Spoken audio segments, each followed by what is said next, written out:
Hey everybody, welcome to Brand Bites. I'm Bonnie Bonadeo with Brand Me Marketing and Branding Agency, and we are all about creating consistent customer connection. And we're going to show you how to do that with creating some sticky content that will help you to be able to gain access to building your business, making your business stronger, and understanding the simplicity of marketing and branding. Okay. Everybody thinks that marketing and branding is so difficult. The truth is it's fairly easy if you think logically about it, but it does require time and or money, or resources. So you have to decide, that you're willing to invest the time, or you have to decide that you're willing to invest money to have somebody help you out, or you have to be able to look within maybe your own organization and say, I just need to get the resources to be able to support me to do this. Okay.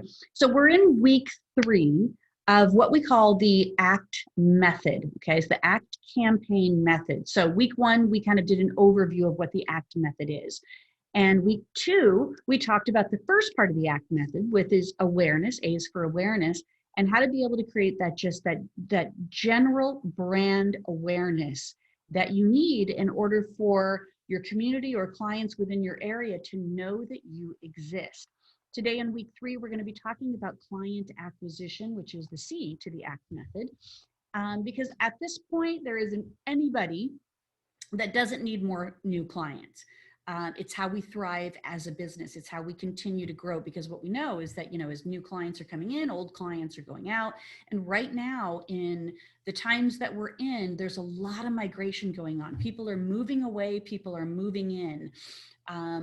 So there's a lot of migration happening right now, which means that you need to be doing this ACT campaign method, creating awareness because people don't know that you exist, looking specifically for new clients in a client acquisition program here. So let's go through kind of just client acquisition here. Now, to do this, you need, and I don't want to complicate this, okay? There's more layers to it, but the simplicity part of it is you got to have a specific strategy stating a specific problem that leads you to be the solution of that problem.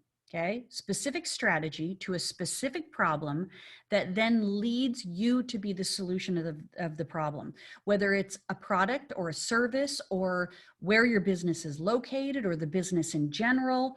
That's the idea behind creating a client acquisition campaign. And then the second thing is you don't want to sell them expertise without stating the problem. In other words, if you're just promoting, we're the best at this, but you're not posing a problem to it, then you're not creating a direct marketing campaign to that ideal type of client. You're just kind of promoting it to anybody that is willing to read it. But what it doesn't create is engagement. It doesn't draw people in. So don't sell the expertise without stating a problem they may be having. And then only focus on one thing, okay? You can't be all things to all people. If you market to everybody, you're marketing to nobody. Pick one thing that you think that your business or your products or services do really well, not 10, one thing at a time. You're only going to campaign one thing. Okay, you're not going to campaign all of your opportunities that you can do. We do this, we do that, we offer this, we offer that. You're strategically focusing in a campaign. Now, you can do 2 separate campaigns simultaneously and kind of beta test them and see which one performs better, still tied directly to what you consider to be your ideal client. But then that would be 2 campaigns, not one campaign trying to cover 10 great things about you. One campaign, one great thing. Maybe a second campaign, one great thing. Maybe even a third campaign, one great thing. Now, in week 2, I talked about the numbers below here where you look at it from a perspective of, you have to be able to, in an awareness campaign, we talked about it's personal first. You showcase then expertise, and then that helps to build trust as to why you exist. In a client acquisition, we switch up that formula just a little bit. The first thing you want to be able to do is immediately create some level of trust, okay? The second is to showcase yourself as an expert, that you you can solve their problems. And the third is make it personal. Then tie the call to action back into you, your business, and or a product and service here. So let's go through a little example on that here. Okay, so let's say that you want to do a social media campaign, and you're looking for new clients. Okay, whether this is a paid ad or an organic approach to a campaign, doesn't matter. Okay, start organic and just see kind of like what the response is to these things before you invest money into paid ads. All right, so social media style client acquisition example. So the first thing you need to have is a headline, caption, something that draws them in. Okay, so pictures sell, but pictures tell a story, but words sell. So you need to make sure that you have a really great headline. It can be short, it can be long. You've seen some of the sponsored advertising that's going on social media now. Sometimes it's like a book.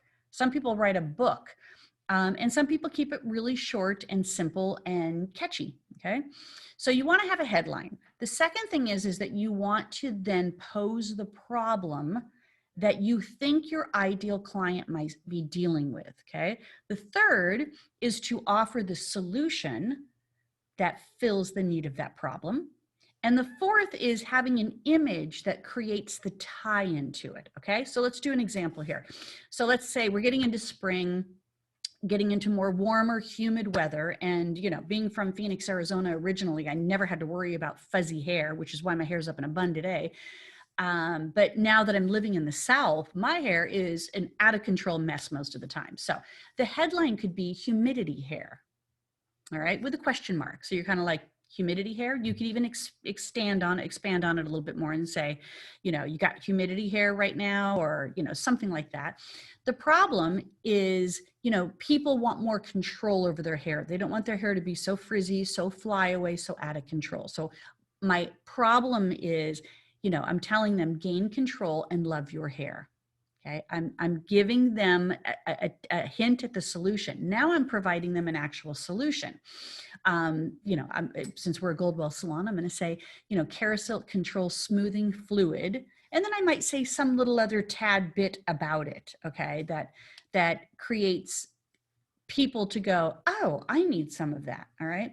And then we have the image, and the image is, most of the time people think that they always need to showcase their work in order to tie the image into their business, their work.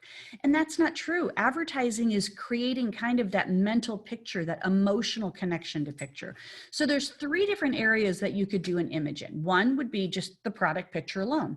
Very simple, very clear, very to the point. So you would actually post a picture of Kerasilk Control Smoothing Fluid. So people are kind of putting 2 and 2 together. Oh, this is what the product looks like.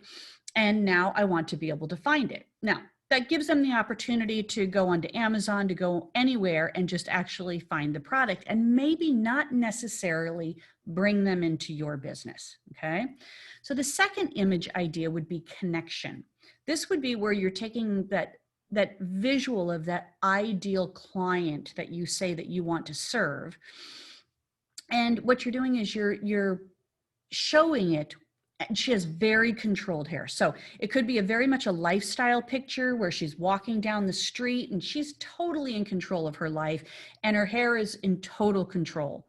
So she's got it going on. She's uber confident type of thing. If that's your ideal type of client, then that's, would be an ideal image to be able to use. It's not showing a picture of the product.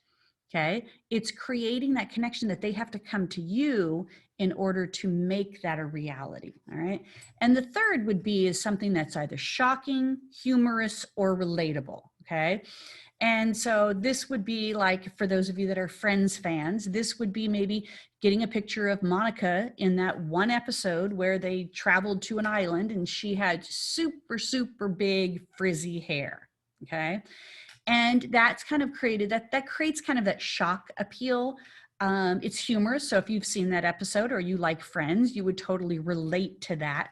And then you'd be like, okay, my hair's not that bad, but it does get out of control a little bit. And then all of a sudden now they're trailing to, where do I go to get this control? How do I have access to being able to manage my hair better? And then it's kind of tying into you, the personal part of you, and the business in there. So there's an example of how to be able to create a client campaign. If you need support with your marketing, your branding, if you want to be able to have me work directly with you to be able to create a ACT method approach to rebuilding your business, or maybe it's a new business and you want to get it out there, please, you can set up a complimentary call with me to be able to find out more about the type of consulting and coaching that I offer, because I'm not just about doing it for you. I'm about teaching you how to do it yourself. So we want to be able to make sure that you are learning to fish and growing your business. And how you can do that is to go to www.brandmemarketingagency.com. All right, so until next week. And next week, we're going to go through talent acquisition, how to be able to find the right people to be able to work in your business. Thanks for joining me.